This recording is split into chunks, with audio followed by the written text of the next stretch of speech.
দেশে দর্শন বেড়ে যাওয়ার কারণ কি?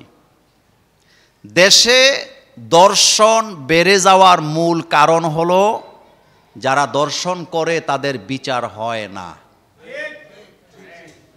ইসলামের আইন হলো দর্শনকারীর শাস্তি হবে মৃত্যুদণ্ড। বলেন, জোরে বলবেন।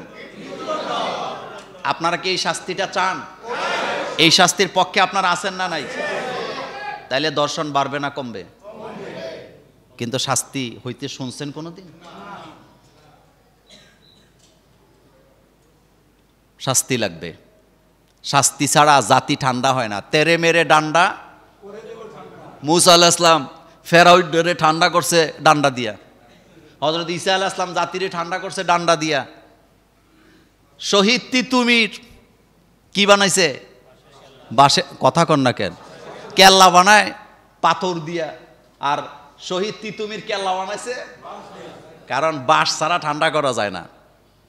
এই জন্য আইন করতে হবে। প্রথম আইন হবে দর্শনকারীর শাস্তি হবে মৃত্যুদণ্ড।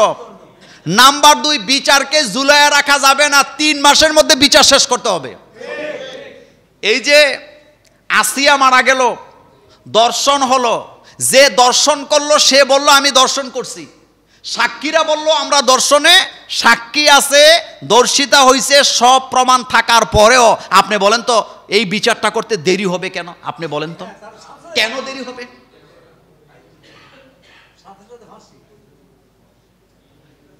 সাথে সাথে ফাঁসি, এটাই সত্য কথা। এবং দিবালোকে দিতে হবে। বলেন, রাতের আধারে ফাঁসি না, ফাঁসি দিতে হবে দিবালোকে। দিনের বেলা জুমার নামাজের পরে দিবেন। টিভি চ্যানেলগুলো লাইভ চলবে, ফাঁসি হবে, দর্শকের ফাঁসি হবে, জীবনে আর দর্শন করার সাহস পাবে না। শাস্তি নাই। তাহলে শাস্তি দিতে হবে মৃত্যুদণ্ড, আর বিচার করতে হবে অল্প সময়ে, বড়জোর 3 মাস। বলেন, জোরে বলেন। কয় মাস? 3 মাসের মধ্যে বিচার করেন, কিন্তু শাস্তি নাই। আর আরেকটা কাজ করতে হবে, সেটা হলো বিয়েকে সহজ করে দিতে হবে। বিয়েকে সহজ, জিনাকে কঠিন না করলে রাষ্ট্র টিকে না, রাষ্ট্রের মধ্যে গজব আসে। আমাদের দেশে এখন বিয়াটা হয়ে গেছে কঠিন। পরকিয়া করতে টাকা কয়েকটা খরচ হয়, কিন্তু পরকিয়া করলে দায়িত্ব নেওয়া লাগে না, যার কারণে পরকিয়া করে এই রকমের বদমাশ পুরুষ আর নারী বাংলাদেশে আসেনি? দেখেন, কথাটা বুঝেন, পরকিয়া কেন বাড়ছে? বিয়ে করলে দায়িত্ব নেওয়া লাগে, সারা জীবন ভরণ পোষণ দেওয়া লাগবে, এই জন্য বিয়ে করে না। কিন্তু পরকিয়া করতে মাঝে মধ্যে গিফট দিলে হয় হ্যাপি বার্থডে টু ইউ, কুত্তা খা। তো মাঝে মধ্যে গিফট দিবে, পরকিয়া চলতেছে। নাউজুবিল্লাহি। এই কথাগুলো সত্য না মিথ্যা? মানে কোনো দায়িত্ব পালন নাই, মাঝে মধ্যে একটু ঘুরবে, বিচে যাবে, একটু কোয়ালিটি টাইম পাস করবে, হয়ে গেছে। আস্তাগফিরুল্লাহ, নাউজুবিল্লাহ। আল্লাহ পাক বলছে লা তাকরাবুজ জিনা, জিনার কাছেও যাওয়া যাবে না।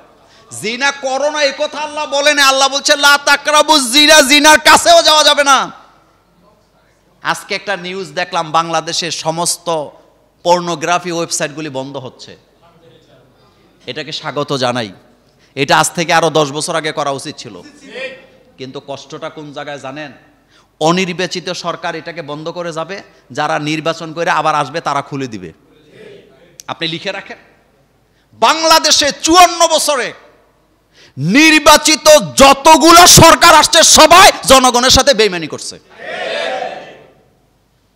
একথা সত্য না মিথ্যা? আবারও করবে, আপনি লিখে রাখেন, আবারও করবে, আমি গ্যারান্টি দিলাম আবারও করবে। কারণ বাঙালি জাতির ব্রেনে একটা সমস্যা আছে, খুব দ্রুত আমরা অতীতকে ভুলে যাই, আমরা অতীতকে মনে রাখতে পারি না, এই জন্য আমাদের সমস্যা। এই জন্য দর্শন যদি বন্ধ করতে হয় মৃত্যুদণ্ড দিতে হবে, 3 মাসের মধ্যে বিচার শেষ করতে হবে।